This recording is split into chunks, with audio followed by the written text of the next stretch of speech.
There's a lot of jargon in the real estate industry. So I'm gonna give you 5 terms that you gotta know because they get thrown around a lot. My name is Tony Angelos. I'm a realtor with eXp in Chicago, and I wanna help you navigate the real estate market and make better decisions. Number 1 is amortization. Amortization is the repayment of a mortgage through fixed monthly installments of principal and interest paid down over the life of the loan. You may have heard a lender say that you could look at an amortization schedule so you could see how much interest you're going to be paying over the course of your loan term.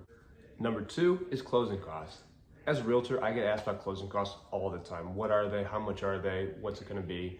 And a closing cost simply is all the fees that are associated with the transaction due at the end of the transaction when you finally sign the papers and get the property or sell it. And the closing costs could be anything like the application for your loan, your appraisal, your attorney, and so on. Number 3, comps, and a CMA too.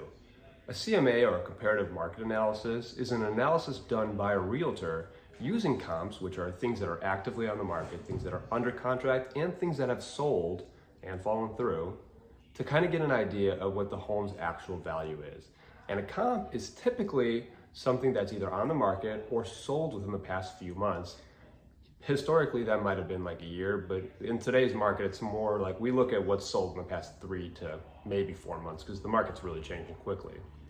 And comp is something that's similar in size, similar in age, similar in structure. We're not going to compare a 2000 build with a 1900 build. Those are not comps. Number 4 are contingencies. Contingencies are another thing that my buyer clients tend to get a little confused on. Contingencies are in the contract to protect the buyer from things that would go wrong.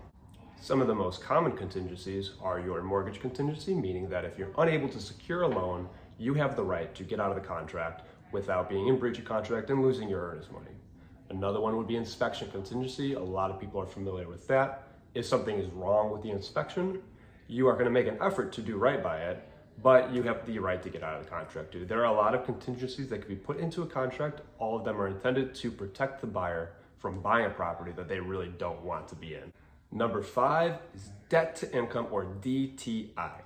This gets thrown around a lot, and all it really is a comparison that a lender makes of your total monthly debts to your gross income.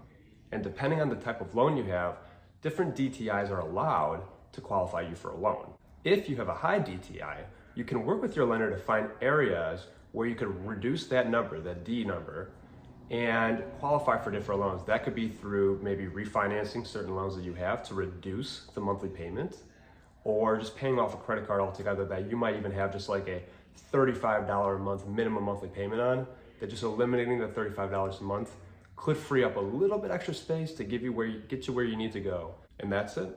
Those are 5 terms that get thrown around a lot. I hope you enjoy this video. I hope it clarifies some things for you. And if there are more questions that you have, or more specific questions you have tailored to your goals, put time on my calendar. I host strategy sessions for clients all the time, just to answer questions and demystify some of the process for them.